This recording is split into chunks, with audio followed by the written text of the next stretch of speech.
Caramba, Leandrão, então nós vamos falar da história, da dieta e do treinamento que ele usou para ser campeão de fisiculturismo desse também powerlifter, também boxeador, treinador, quiroprata, ator italiano, sim, ele mesmo, o hoje considerado falecido Franco Columbu. Então já começa o vídeo, por favor, dando um joinha e se inscrevendo no canal. Com 1,65 m, pouco mais de 85 quilos, 49 de braço, 44 de panturrilha, 76 de cintura, Franco Columbu nasce em 7 de agosto de 1941 e vem a falecer agora, dia 30 de agosto de 2019. Leandro, foi em decorrência dos esteroides anabolizantes, de treinos malucos, de excesso? Não, infelizmente foi um acidente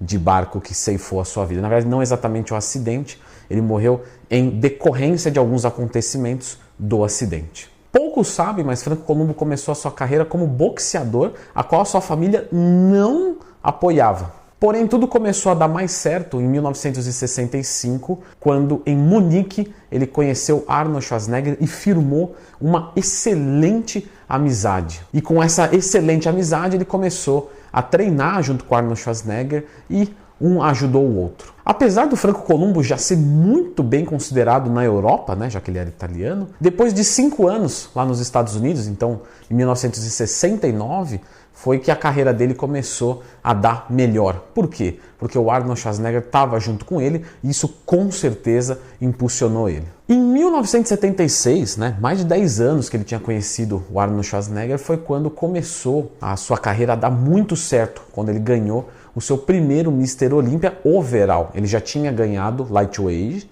mas o overall veio em 1976. Se não bastasse ele ser fisiculturista e powerlifter, claro, ele usava da força dele para campeonatos como o World Strongest Man também, a qual se destacava muito. Apesar de ele ser um indivíduo baixo, de 1,65 m, como a gente já falou, ele tinha muita força. Então ele competia nos dois, olha que legal. Como vocês podem ver no Pump Iron, ele era muito forte, então ele tinha excelentes marcas, como por exemplo os 340 quilos, no levantamento terra, mesmo depois da sua lesão, ele continuou muito forte. Ele conseguiu, no levantamento olímpico, 147 quilos, no arranque, 122 quilos e no arremesso, 181 quilos. Mas enfim, quando ele quebrou a perna, o pessoal falou, já era, meu amigo, não vai dar certo, acabou, né? E aí ele falou, acabou nada, vocês vão ver. 1981, subiu no Mr. Olympia e o que deu? Foi lá campeão, lightweight, overall, e provou para todo mundo que estava vivo. No 1981, mas ele não era de 41? Isso, com 40 anos depois de ter quebrado uma perna, ele foi lá e deu pau em todo mundo no Mr. Olympia. E qual que foi a sua atitude depois disso? Vou me aposentar. Como assim vai se aposentar, cara? Se aposentar no auge? Exatamente, vou sair por cima. Inteligente. Muita gente achava que o Franco Columbu, na verdade, tinha uma linha mais bonita do que a do Arnold Schwarzenegger, porém do Arnold Schwarzenegger ele ganhava overall porque justamente a sua altura era maior, então ele tinha mais presença de palco, mas muita gente acreditava que em questão de simetria o negócio era com o Franco Columbu. Quem assistiu o Pump Iron vai lembrar que o Franco Columbu, além de tudo, né, ele tinha uma genética realmente de atleta, porque ele tinha uma capacidade pulmonar muito acima da maioria das pessoas. Você lembra no Pump Iron, ele assoprando e estourando aquela bolsa de água quente que ficou de recorde mundial, né, ali abaixo de 1 minuto. A sua capacidade pulmonar era de 40 libras por polegada. Leandro, será que isso é muito? Será que isso é pouco? Quanto tem uma pessoa normal assim de capacidade pulmonar? Normal, ele tem 40, uma pessoa tem 35, 30, 25, 20, por volta de 15. Arnold Schwarzenegger, que era muito seu amigo de verdade, né? Mesmo depois de velho, tinha eles juntos ali, treinando,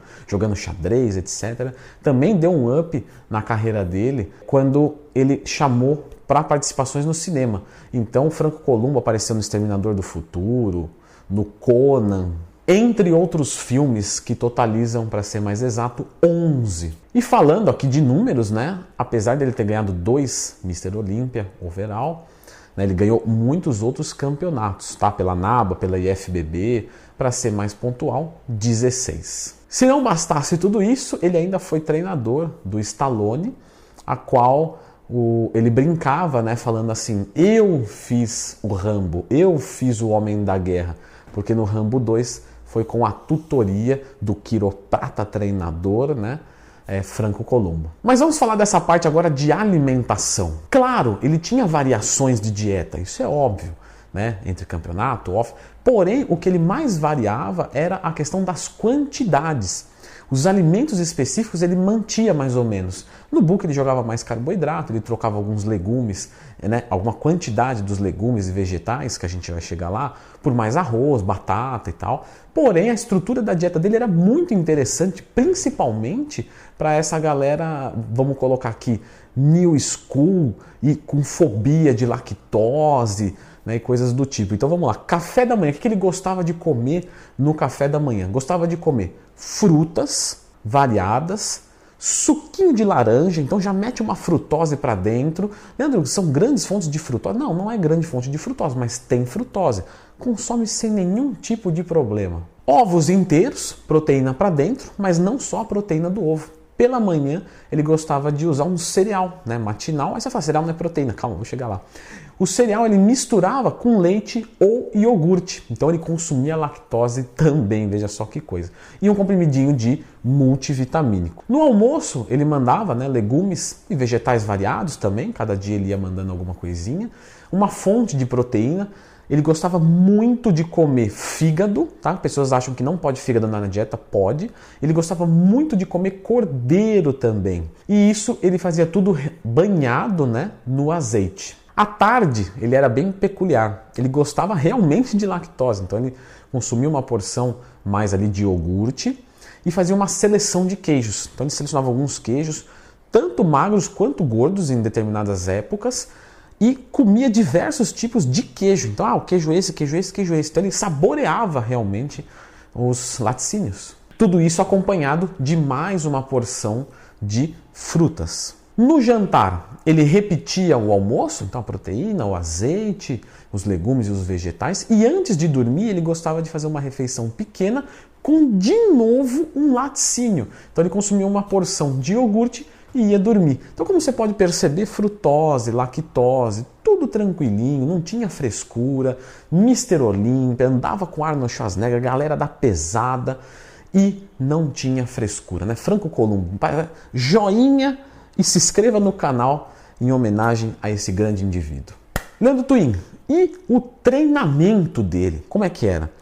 Ele fazia o treinamento dele sem medo de overtraining. E isso que eu acho legal da galera old school. Quando a gente vai pegar os treinos dos fisiculturistas old school, eles não tinham essa frescura de vou entrar em overtraining. Não, eles treinavam 2, 4 horas por dia. No próprio Pump Iron ele falou, né, treinei 4 horas, fiquei 2 dias sem conseguir me mexer, me senti ótimo por isso. E aí a divisão de treinamento dele, em alguns dias ele treinava 2 vezes, em outros dias 1 vez. Então vamos falar aqui de um pequeno bloquinho para vocês terem uma ideia disso. Primeiro dia, ele treinava peitoral e ombros pela manhã e braços à tarde. Beleza, descanso. Dia 2, costas pela manhã e perna na tarde. Dia 3, ele invertia. Então ele fazia ombro e peito, né? Na segunda ele tinha feito peito e ombro. No dia 3 ele tinha feito ombro e peito. Nesse dia 3 ele não treinava à tarde. Daí ele ia para o dia 4 e fazia braços. No dia 5 ele invertia, né? Aquela mesma coisa que ele fez com o peito e ombro e peito, ele fazia perna de manhã, membros inferiores de manhã e costas na parte da tarde, né? Sendo o inverso do dia 2. No dia 6, peito e ombro e no dia 7, descanso. Então você via que ele priorizava músculos fracos, fazia um treino periodizado, né? Tudo bem, nessa época talvez não se chamava periodização, mas você já via que tinha uma estrutura de microciclo diferenciada. E abdominal ele fazia? Fazia sim. Ele fazia no dia 3, 6, 9, 11 e 12, porque quando ele terminava o dia 7, ele continuava 8, 9, 10, até o dia 15. E aí no dia 15 que virava a chave do seu microciclo. Questão de treinamento em exercícios, eu vou até deixar aqui nos comentários, inclusive vai lá no comentário, escreve assim, ó, Franco Columbo, isso vai ajudar muito o ranqueamento do vídeo. E lá nos comentários, lá na descrição, vai ter todo o treinamento do Franco Columbo detalhadamente. Mas ele gostava muito de trabalhar com superset, com séries conjugadas, com repetições altas, médias e baixas. Então, por exemplo, no agachamento livre, ele começava com 25 repetições, depois ele abaixava para 20, 15, e ele vinha aumentando a carga. Então ele aumentava o fluxo sanguíneo com uma carga mais baixa e depois ia aumentando a carga e diminuindo as repetições. Era muito legal o sistema de treinamento dele, porque ele mesclava treinos de fisiculturista com treinos de powerlifter. Então, por exemplo, ele ia fazer terra, ele começava ali. Terra ele fazia mais pesado, tá? 5 repetições, 4, 3, 2, 2, 1. Agachamento livre, ele começava com 25, mas ele fazia uma ali para força mesmo, 1, 2, 3 repetições no máximo. Então ele mesclava os dois, que aí que foi criado, né? Só que não tinha esse nome ainda, o Power Builder, que algumas pessoas até hoje seguem essa linha. Enfim, fantástico, tá? Mesmo depois de velho, ele tinha um shape legal, claro, criou uma barriguinha, mas você não vai esperar de que o Pelé jogue a mesma bola de que ele jogava com 20 anos. Então você não vai esperar que o físico do Franco Columbo fosse igual em 1981, quando ele ganhou o Olímpia, né? Ele já era um senhor, 78 anos. Mas ele tinha um shapinho legal, uma barriguinha, mas tinha uma foto com os bíceps, né? Legalzinho. Tinha a foto dele treinando com Arnold Schwarzenegger depois de velho. Enfim, esbanjava a saúde. E do que ele morreu mesmo? Coração? Ah, não. Foi um acidente de barco e isso gerou a sua morte no dia 30 de agosto de 2019. Certo então, pessoal? Podemos aprender com ele de que não precisamos ter tanto medo assim de overtraining. Ah, Leandro, mas tinha hormônios e tal. E hoje temos muita... Se antigamente tinha muito hormônio, hoje está com muita frescura. Temos que lembrar de que ele consumia lactose, frutose, mesmo próximo de competição. A gente sabe que a lactose não engrossa a pele nem nada, mas ele já sabia isso lá, de comer e observar o próprio físico. Então ele nos deixou muitos ensinamentos, ele marcou a história do fisiculturismo, poucas pessoas falam dele e, sinceramente, eu vou até ser muito honesto com vocês, eu lamento por vir até aqui e falar tanto do Franco Columbo depois do seu falecimento, né? Talvez necessitamos dar uma ênfase nas pessoas que mudaram as condutas do esporte em vida. Franco Columbo, descanse em paz. Você com certeza fez uma legião de fãs, né? Inclusive de Arnold Schwarzenegger, que lamentou muito a sua morte nas mídias sociais. Beleza, pessoal? Se vocês quiserem mais perfis de fisiculturista, Leandro, fala sobre a história do Coleman, uma história, escreva aqui nos comentários, será um prazer poder fazer. Vou pedir, clica no gostei, se inscreva no canal e fique agora com o vídeo Blast Cruise. Leandro, vamos falar de protocolo competitivo. Vamos lá então. Valeu! Fala, meus queridos, hoje nós vamos falar sobre Blast Cruise, que foi o mais pedido no Facebook, tá? Ele é um protocolo avançado que os fisiculturistas usam para ganhar o máximo de potência em termos de resultado estético, minimizando o máximo os colaterais, mas